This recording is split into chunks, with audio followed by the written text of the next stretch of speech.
Hello नमस्कार मेरे मित्रों। आप सभी का स्वागत है आपके अपने YouTube channel study GS with Chhotelal में, है ना।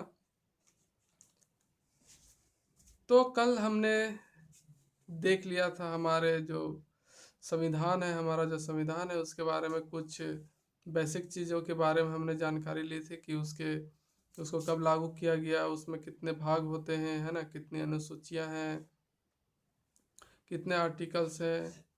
ये सारी चीज़ों के बारे में हमने देख लिया था। उसी भाग को आगे बढ़ाते हुए आज हम हमारे संविधान के अनुसूची के बारे में जानकारी लेंगे।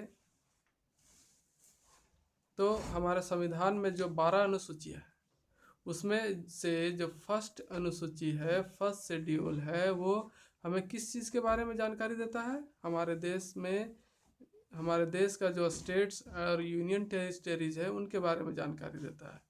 सो in present time there are 28 states and 9 UTs in our country. पहले हमारे देश में सिर्फ 7 ही यूनियन टेरिटरीज थे, लेकिन अभी वर्तमान में 2 और बढ़ गए हैं और इसकी संख्या कितनी हो गई है? 9 हो चुकी है। जैसे आप सभी को जानते होंगे कि लास्ट ईयर क्या हुआ था, जम्मू एंड कश्मीर को स्टेट्स का दर्जा हटा करके उसी को क्या बनाया गया है? यूनियन टेरिटरीज बनाया गया है ना। कश्मीर एंड लद्दाख, वही दो जो है बढ़कर अब 7 से क्या हो गए हैं? 9 हो गए हैं। So friends, in second schedule दूसरी अनुसूची में हमें क्या जानकारी मिलती है? सैलरी, भत्ते एवं पेंशन, है ना। यहाँ पर किसका वर्णन किया गया है? सैलरी का, भत्ता का एंड पेंशंस का, है ना, पेंशन का। Salary, allowance and pension. तो यहाँ पर मुख्यतः किसकी सैलरी और किसकी अलाउंस की बात की गई है मेरे प्यारे दोस्तों? यहाँ पर बताया गया है किसकी सैलरी? प्रेसिडेंट की सैलरी, है ना। और फिर किसकी salary? Chairman and deputy chairman of Rajya Sabha and legislative council, और speaker and deputy speaker of Lok Sabha and legislative assembly. कहने का मतलब है कि जो राज्यसभा और विधान परिषद के चेयरमैन और डिप्टी चेयरमैन होते हैं उनकी सैलरी, भत्ते एवं पेंशन की बात हमें कहाँ मिलती है? सेकेंड शेड्यूल में, दूसरी अनुसूची में। इसी तरह से जो कैग होता है ना, कंट्रोलर एंड ऑडिटर जनरल, नियंत्रक व महालेखा परीक्षक, उसकी भी सैलरी के बारे में जो जानकारी मिलती है, भत्तों के बारे में जो जानकारी मिलती है, हमें कहाँ देखने को मिलती है? दूसरी अनुसूची में, है ना। एंड अगला जो होते हैं उनके किनकी सैलरी इसके यहाँ दिखाया गया है? ऑल जजेज of supreme court and high court.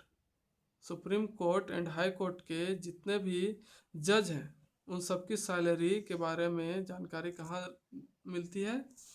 Second schedule में। कहाँ पर? सेकेंड शेड्यूल में। जो तीसरी अनुसूची है, थर्ड शेड्यूल है, यहाँ पर किसका जिक्र किया गया है? यहाँ पर जिक्र किया गया है मेरे प्यारे दोस्तों, ओथ का, शपथ का, है ना। वो भी किसका किसका शपथ का? All minister of union government, है ना। संघ सरकार के सभी मंत्री का जो शपथ होता है अनुसूची 3 के तहत ही होता है।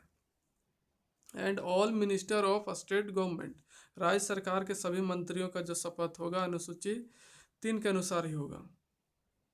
All members of Lok Sabha and Rajya Sabha, ये भी जो अपना शपथ लेते हैं अनुसूची 3 के अनुसार ही लेते हैं। And all members of legislative assembly and legislative council, है ना। विधानसभा और विधान परिषद के जितने भी एमएलए होते हैं वो भी शपथ जो लेते हैं अनुसूची 3 के तहत ही लेते हैं। एंड ऑल जज of supreme court and high court, all judge of supreme court and high court also take oath according to schedule 3, है ना। यस। सो एंड और जो होते हैं वो और कौन शपथ इस अनुसूची के तहत लेते हैं? CAG, controller and auditor general जो होता है वो भी शपथ जो है अनुसूची 3 के अनुसार ही लेता है। और इसमें ध्यान देने योग्य बातें जो है कि जो शपथ लेते हैं कौन? राष्ट्रपति। कौन? राष्ट्रपति, मतलब कि president, vice president and governor of states, है ना। इनका जो ये जो 3 प्रमुख व्यक्ति हैं, कौन कौन? राष्ट्रपति, वाइस प्रेसिडेंट मतलब कि उपराष्ट्रपति एंड गवर्नर ऑफ स्टेट्स, जो राज्यों के राज्यपाल होते हैं, उपराष्ट्रपति होते हैं और राष्ट्रपति, इनका जो शपथ लेने का काम है वो अनुसूचित 3 के अनुसार नहीं होता। इनके लिए अलग क्या दिया गया है? आर्टिकल्स दिया गया है। वो अपने अपने खास आर्टिकल्स के तहत ही क्या करते हैं? अपना शपथ लेते हैं।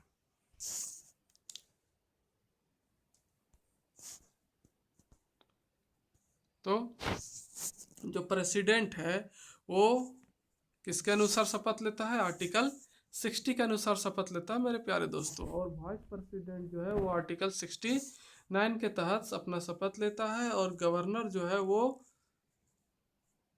159 आर्टिकल 159 के तहत क्या करता है? अपना शपथ लेता है। इन तीनों का जो शपथ लेने का जो है कार्य वो अनुसूचित 3 में नहीं दिया गया है। ये किसके अनुसार लेते हैं? प्रेसिडेंट आर्टिकल 60 के अनुसार, वाइस प्रेसिडेंट आर्टिकल 69 के अनुसार एंड जो राज्यों के राज्यपाल होते हैं, है ना, जो राज्यों के राज्यपाल होते हैं वे आर्टिकल 159 के अनुसार क्या करते हैं? अपना शपथ लेते हैं। और ये जो 4th शेड्यूल है, अब बात हम करते हैं अगले शेड्यूल की, 4th शेड्यूल की। तो इसमें क्या वर्णन किया गया है, क्या डिस्क्राइब किया गया है कि all allocation of seats of Rajya Sabha, है ना, मतलब कि राज्यसभा में जो सीटों का बंटवारा है उसको निर्धारित करने का काम कौन करता है? शेड्यूल 4th, है ना, अनुसूची 4। इसी में बताया गया है कि किस राज्य में कितने राज्य सभा के लिए सीट होगी, है ना। इसकी जानकारी कहाँ देखने को मिलती है? अनुसूची 7 में। जैसे कि यूपी में 31 है और राजस्थान स्टेट में कितना है? 10। तो इस तरह से जो राज्यों में राज्यसभा का सीटों का बंटवारा जो होता है वो कौन से अनुसूची के अनुसार होता है? अनुसूची 4, है ना। नेक्स्ट, इन 5th शेड्यूल, 5वीं अनुसूची में हमें क्या जानने को मिलता है? हमें जानने को मिलता है कि schedules area and schedule tribes, है ना, अनुसूचित क्षेत्र एवं अनुसूचित जनजाति के बारे में जानकारी जो है वो कहाँ से मिलती है? अनुसूची 5वां से। और अनुसूची 6 में क्या बताया गया है कि tribals areas Assam, Meghalaya, Tripura and Mizoram, है ना, जो ट्राइबल्स एरिया है मतलब कि जनजातीय क्षेत्र है वो कौन कौन होंगे? असम होंगे, मेघालय, त्रिपुरा, है ना, और मिजोरम। यहाँ का जो जनजातीय क्षेत्र है उनका जो प्रशासन व्यवस्था होगा वो उनके लिए कुछ अलग है। इसकी जानकारी कौन देता है? शेड्यूल 6 देता है दोस्तों, शेड्यूल 6 देता है। और शेड्यूल 5 में क्या बताया गया है? शेड्यूल 5 में बताया गया है कि जो अनुसूचित क्षेत्र है और अनुसूचित जनजाति कौन होंगे, कौन अनुसूचित क्षेत्र होगा, इसका जानकारी कौन देता है? शेड्यूल 5 देता है ना। बात करते हैं अब शेड्यूल 7 के बारे में। किसके बारे में? शेड्यूल 7 के बारे में कि आखिरकार शेड्यूल 7 में हमें कौन कौन सी चीज़ें देखने को मिलती है। शेड्यूल 7 में हमें मिलती है क्या? लिस्ट के बारे में जानकारी, सूचियों के बारे में जानकारी। तो सूचियाँ कितनी तरह की होती है? सूचियाँ जो है मेनली 3 टाइप्स की होती है। Union list, state list and concurrent list.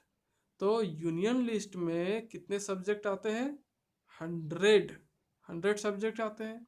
And state list में कितने सब्जेक्ट आते हैं? 61। एंड कॉन्करेंट लिस्ट में कितने सब्जेक्ट आते हैं? 52 सब्जेक्ट आते हैं प्यारे मित्रों। तो यूनियन लिस्ट वैसा सूची जो केंद्र सरकार के अधीन में आता हो, है ना, जिस पर केंद्र सरकार अपना जो भी नीति बनाना हो केंद्र सरकार बनाएगा, नियम कानून जो बनाने होंगे वह केंद्र सरकार बनाएगी। स्टेट लिस्ट में जो सूची होगी उस पर नियम कानून या फिर नीति बनाने का काम कौन करेगा? स्टेट गवर्नमेंट करेगा, है ना। उसी तरह से जो कॉन्करेंट लिस्ट है, कॉन्करेंट लिस्ट में क्या होता है प्यारे दोस्तों कि इसमें जो भी सब्जेक्ट होगा उन सभी सब्जेक्ट पर केंद्र और राज्य सरकार दोनों मिलकर, है ना, केंद्र और राज्य सरकार दोनों मिलकर क्या बनाएंगे? नीति बनाएंगे, नियम कानून बनाएंगे। परंतु अगर इसमें कोई विवाद होता है ना, किसमें? कॉन्करेंट लिस्ट बनाने में जब राज्यों, है ना, राज्य सरकार या और केंद्र सरकार के बीच में अगर कुछ क्या होता है? विवाद होता है प्यारे मित्रों, विवाद होता है, तो उस स्थिति में जो अंतिम फैसला होगा वो किसका माना जाएगा? केंद्र सरकार माना जाएगा, है ना। जो केंद्र सरकार बोलेगी उन्हीं के फैसला को माना जाएगा। और एक लिस्ट होता है रिसाइडरी लिस्ट, है ना, अवशिष्ट लिस्ट। ये क्या है? रिसाइडरी लिस्ट में क्या होता है मेरे प्यारे दोस्तों कि ऐसे सब्जेक्ट, कौन से सब्जेक्ट? ऐसे सब्जेक्ट जो किसी भी लिस्ट में शामिल नहीं होते हैं, ना स्टेट लिस्ट में, ना यूनियन लिस्ट में और ना ही कॉन्करेंट लिस्ट में। तो उन सभी वैसे लिस्टों को कौन संभालेगी? केंद्र सरकार संभालेगी, है ना। मतलब कि वैसे लिस्ट में जो नियम कानून बनाने होंगे वो कौन बनाएगी? सेंट्रल गवर्नमेंट बनाएगी, है ना। तो यही होता है रिसाइडरी लिस्ट, मतलब कि जो किसी भी लिस्ट में शामिल ना हो, किसी भी सूची में शामिल ना हो, जिसको हम कह सकते हैं अवशिष्ट लिस्ट, है ना। क्या कह सकते हैं? अवशिष्ट सूची या फिर अवशिष्ट लिस्ट, जिस पर कानून बनाने का अधिकार किसका होता है? केंद्र सरकार का होता है। तो जैसे कुछ एग्जांपल देख लेते हैं दोस्तों कि यूनियन लिस्ट में जो 100 सब्जेक्ट्स आते हैं तो वो किस तरह के सब्जेक्ट होते हैं, कुछ ही उदाहरण हम देखते हैं। 100 सब्जेक्ट्स तो थोड़ा सा मुश्किल होता है जानने का, और ज़्यादा इम्पोर्टेंट जो जो होते हैं उनके बारे में ही जानकारी लेनी चाहिए। बाकी 100 सब्जेक्ट तो बहुत सारे सब्जेक्ट हो जाते हैं। तो कौन कौन से मेन सब्जेक्ट होते हैं उसके बारे में हम देखते हैं कि रेलवे, है ना, जैसे कि जानते हैं रेलवे कितना इम्पोर्टेंट है हमारे देश के लिए। तो इसमें केंद्र सूची में रेलवे आती है ना। रेलवे का जैसे हम लोग जान रहे 100 सब्जेक्ट, 100 सब्जेक्ट, तो उन 100 सब्जेक्ट में से एक रेलवे है, एक फॉरेन पॉलिसी है ना, विदेशी नीति, सेंसस है, जनगणना, है ना, बैंकिंग है, शेयर मार्केट है, इंश्योरेंस सेक्टर है, यूनिटी एंड इंटीग्रेशन है, एकता अखंडता है, एटॉमिक एनर्जी है, वार एंड पीस है, सिटीजनशिप है, डिफेंस है, पोस्ट ऑफिस सेविंग स्कीम है ना। ये सारी चीज़ें, ये सारे जो सब्जेक्ट हैं वे केंद्र सूची में आते हैं, यूनियन लिस्ट में आते हैं। उसी तरह से स्टेट लिस्ट में कितने सब्जेक्ट हैं? स्टेट लिस्ट में है हमारे 61 सब्जेक्ट। तो 61 सब्जेक्ट में से कुछ का एग्जांपल अगर हम देखें कौन कौन से सब्जेक्ट हैं, तो एक आता है लॉ एंड ऑर्डर, है ना, लैंड रेवेन्यू, अल्कोहल, है ना, market and fairs, public order, public health and sanitation, agriculture and irrigation. मतलब कि ये सारे जो सब्जेक्ट हैं स्टेट लिस्ट के अंतर्गत में, इन सभी पर जो कानून बनेगा, जो नियम बनेंगे, है ना, जो नीतियां बनेंगी, वो सिर्फ और सिर्फ कौन बनाएगा? स्टेट गवर्नमेंट बनाएगा, है ना। उसी तरह से दोस्तों बात बताया गया है कि पहले राज्य में, है ना, पहले राज्य सूची में कितनी सब्जेक्ट थे? 66 सब्जेक्ट थे। कितने सब्जेक्ट? 66 सब्जेक्ट थे, 66 सब्जेक्ट थे। लेकिन जब 42वां संविधान संशोधन हुआ तो उसके तहत 5 सब्जेक्ट जो थे उसको हटाकर कहाँ डाल दिया गया? समवर्ती सूची में डाल दिया गया। कहाँ पर? समवर्ती सूची में डाल दिया गया, है ना। पहले राज्य सूची में 66 सब्जेक्ट थे। कितने? 66, है ना। लेकिन 42वां संविधान संशोधन जब हुआ तब जो 5 सब्जेक्ट थे उसको हटाकर राज्य सूची से कहाँ डाल दिया गया? समवर्ती सूची में डाल दिया। कहाँ पर? समवर्ती सूची पर। तो इसी तरह से अब आगे देखते हैं कंकरेंट लिस्ट। तो कंकरेंट लिस्ट में कितने सब्जेक्ट होते हैं? 52, है ना। कंकरेंट लिस्ट पर जो है 52 सब्जेक्ट आते हैं। जैसे कि इसमें क्या क्या हो सकता है? एजुकेशन, फॉरेस्ट, है ना, family planning and population, IPC, CrPC, newspaper, book, electricity, social and economic planning, है ना। ये सारे सब्जेक्ट जो है 52 सब्जेक्ट्स किसमें आते हैं? कॉन्करेंट लिस्ट पर आते हैं दोस्तों। तो उसी तरह से जो 8वां अनुसूची आता है 8th शेड्यूल, इसमें क्या डिस्क्राइब किया गया है? हमारे देश की लैंग्वेज के बारे में बताया गया यहाँ पर दोस्तों। तो हमारे देश में टोटल जो है संविधान में जो मेंशन लैंग्वेज है, संविधान में जो लिखित लैंग्वेज है, मतलब कि जिन लैंग्वेजों को मान्यता मिली हुई है वो कितने हैं? 22 हैं, 22 है ना। और जब संविधान का निर्माण किया गया था, लागू किया जा रहा था, उस टाइम हमारे संविधान में कितनी भाषाओं को मान्यता दी गई थी? 14, है ना, 14। तो 14 से अब कितने हो गए हैं? 22 हो गए हैं। तो ये 22 किस तरह से हुए दोस्तों? तो जब 21 संविधान संशोधन हुआ, 21वां संविधान संशोधन हुआ कब? 1967, 1967 में। तब जो है सिंधी नामक भाषा को 15वीं भाषा का दर्जा दिया गया। और जब 71वां संविधान संशोधन हुआ 1992 में, है ना, तब 3 भाषाओं को जोड़ा गया। जिसे याद करने के लिए हम नमक अगर याद रख लें तो वो याद हो जाएंगे। जैसे न से नेपाली, म से मणिपुरी एंड क से कोंकणी, है ना। तो ये नेपाली जो थी 16वीं भाषा थी, मणिपुरी 17वीं भाषा थी और कोंकणी 18वीं भाषा थी। उसी तरह से एक और संविधान संशोधन हुआ। कौन सा? 92वां संविधान संशोधन, जो कब हुआ था? 2003 में हुआ था, इन 2003। उस टाइम कौन कौन सी भाषाओं को जोड़ा गया? 4 मुख्य भाषाओं को जोड़ा गया हमारे संविधान में। जिसे याद करने के लिए अगर हम एक शब्द याद रखें, बोडोमास। क्या? बोडोमास। तो वो चारों भाषाओं को याद करने में आसानी होती है। बो से बोडो भाषा, एक भाषा का नाम है बोडो, जो 2003 में जोड़ा गया हमारे संविधान में, है ना। फिर डो से डोंगरी, फिर मा से मैथिली और सा से संथाली, है ना। तो इनका क्रम भी उसी तरह से, बोडो 19वीं भाषा, 20वीं भाषा डोंगरी और 21वीं भाषा मैथिली एंड 22वीं भाषा जो थी वो थी संस्थाली, है ना। राजस्थानी, अंग्रेजी एवं भोजपुरी जो भाषाएं हैं, है ना, इन 22 भाषाओं में शामिल नहीं किया गया है।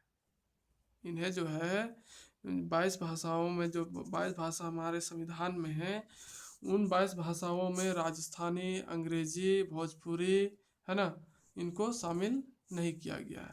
तो इस तरह से हमने देखा कि हमारे संविधान की 8वीं अनुसूची में भाषाओं के बारे में जानकारी दिया गया है, भाषाओं का वर्णन किया गया है। अब हम आगे देखते हैं 9वीं अनुसूची, है ना, 9th शेड्यूल। ये हमें किस चीज़ के बारे में वर्णन करता है या फिर किस चीज़ के बारे में जानकारी देता है? लैंड रिफॉर्म, है ना। किसके बारे में? लैंड रिफॉर्म के बारे में जानकारी देता है, मतलब कि भूमि सुधार के बारे में।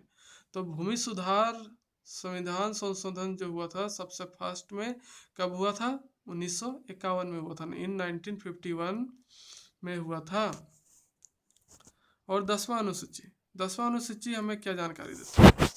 10वीं अनुसूची में वर्णन किया गया है एंटी डिफेक्शन लॉ, है ना, दल बदल कानून। दल बदल कानून कहने का मतलब है कि कोई एक पार्टी का नेता किस तरह से दल बदल करके, मतलब कि पार्टी बदल करके दूसरी पार्टी में शामिल होता है, तो उसके बारे में जो जानकारी है हमें कौन सी अनुसूची में दिया गया है? 10वीं अनुसूची में दिया गया है। 52वां संविधान संशोधन, है ना, 52nd CAA constitution amendment act के तहत कब? 1985 में जो हुआ था, उस समय राजीव गांधी का ही सरकार थी, है ना, पावर में कौन था? राजीव गांधी था। तो उसी के समय में ये लाया गया था, क्या? दल बदल कानून, है ना, जो इसको अनुसूची 10 में रखा गया। अब 11वां अनुसूची हमें क्या बताता है? 11वां अनुसूची से क्या जानकारी मिलती है कि पावर ऑफ रूरल गवर्नमेंट, है ना, रूरल लोकल गवर्नमेंट, ग्रामीण स्थानीय सरकार और पंचायती राज्य के बारे में जानकारी देता है। कौन? 11वां अनुसूची, जो कब हमारे संविधान में आया? 73 संविधान संशोधन जब हुआ था 1992 में, है ना, 1992 में जब 73वां संविधान संशोधन हुआ था, उस टाइम इसे हमारे संविधान में जोड़ा गया, जिसकी जानकारी जो हमें मिलती है वो आर्टिकल 243 से लेकर 243 ओ तक मिलती है ना। इसमें टोटल कितने आर्टिकल्स हैं? 16 आर्टिकल्स हैं। कौन से अनुसूची में? 11वीं अनुसूची में। 11वीं अनुसूची हमें क्या बताता है? ग्रामीण स्थानीय सरकार और पंचायती राज के बारे में जानकारी देता है। और अंतिम और लास्ट जो है 12वां अनुसूची हमें क्या बताता है? 12वां अनुसूची में हम देखते हैं नगर पालिकाओं की शक्तियों के बारे में, है ना, कि नगर पालिका की क्या क्या शक्ति होगी, इसके बारे में जानकारी हमें कौन सी अनुसूची में देखने को मिलती है? 12वीं अनुसूची में। तो 12वीं अनुसूची को संविधान में कब जोड़ा गया था? 74वां संविधान संशोधन जब आया था, कब? 1992 में, मतलब कि 1992 में। तो उस समय 18 सब्जेक्ट जो है वो जोड़े गए थे। कहाँ पर? अनुसूची 12 में, है ना, पावर ऑफ म्युनिसिपैलिटीज। तो इसमें आर्टिकल कितने हैं? टोटल 18 आर्टिकल्स हैं, है ना। 12वां अनुसूची में टोटल कितने आर्टिकल्स हैं? 18। 243 पी से लेकर 243 जेड जी तक, है ना, इतने सारे आर्टिकल्स जो है अनुसूची 12 में है। टोटल 18 अनुसूची आर्टिकल्स। तो नोट्स में हम क्या देखते हैं? कुछ जो है नोट करने योग्य बातें जो है वो क्या है कि हमारा संविधान में टोटल पार्ट्स पहले कितने थे? 22 थे, लेकिन अब वर्तमान में कितने हो गए हैं? 25 हो गए हैं ना। उसी तरह से आर्टिकल्स हमारे शुरुआती संविधान के निर्माण के समय कितना था? 395 था, लेकिन अभी बढ़कर कितना हो गया दोस्तों? 470 हो गया। यहाँ पर जब मैं लिख रहा था उस टाइम 465 थी, लेकिन अभी वर्तमान में 470 हो चुकी है। तो इसी तरह से कुछ इम्पोर्टेंट पार्ट्स जो है उनके बारे में देखते हैं कि कौन से पार्ट में क्या जानकारी हमें देखने को मिलती है। कि पार्ट 4A में हमें क्या देखने को मिलता है? फंडामेंटल ये जो है पार्ट्स 22 से, है ना, जो 25 हुए हैं उनके बारे में जानकारी देता है कि कौन कौन से पार्ट को कब ऐड किया गया, है ना। तो पार्ट 4A को ऐड किया गया था हमारे संविधान में, कब? 42वां संविधान संशोधन 1976 में, है ना। जो पार्ट 4A है उसमें क्या बताया गया? फंडामेंटल ड्यूटीज, है ना, मौलिक कर्तव्यों की जानकारी जो है हमें देखने को मिलती है किसमें, पार्ट 4A में। पार्ट 9A, पार्ट 9A को कब जोड़ा गया, 74वां संविधान संशोधन जब हुआ 1992 में, 1992 में, तब जो है ये पार्ट 9A को जोड़ा गया, जिसमें हमें किसकी जानकारी देखने को मिलती है, अर्बन लोकल गवर्नमेंट, शहरी स्थानीय सरकार। उसी तरह से जो अगला भाग है पार्ट 9B, इसे हमारे संविधान में कब ऐड किया गया 2011 में। कब, 2011 में,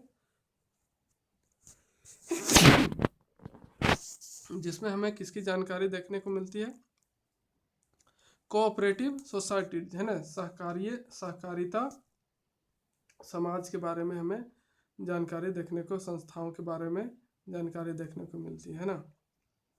उसी तरह से जो है पार्ट 14A, इसमें ट्रिब्यूनल्स, न्यायाधिकरण को जोड़ा गया, कब, 42वां संविधान संशोधन 1976 में। कब, 1976 में।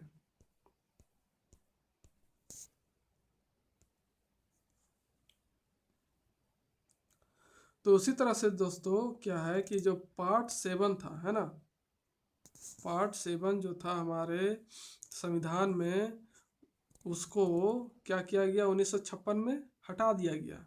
हमारे संविधान से क्या किया गया, उसमें जो सब्जेक्ट था या फिर जो जिस चीज़ के बारे में उल्लेख करता था पार्ट 7, वहाँ से उस चीज़ को हटा दिया गया। इस जगह पर अभी जो है ये खाली छोड़ दिया गया है, पार्ट 7 पे यहाँ पर कुछ भी नहीं है ना। तो इस तरह से हमने देखा कि हमारे संविधान में कितने अनुसूचियां हैं और कितने पार्ट्स हैं। तो कौन कौन से नए पार्ट्स को कब ऐड किया गया उसके बारे में हम लोग देखें।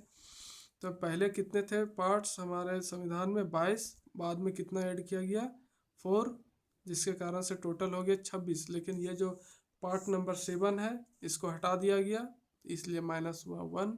तो टोटल अभी कितने पार्ट्स हमारे संविधान में, हमारे कॉन्स्टिट्यूशन में 25 पार्ट्स हैं।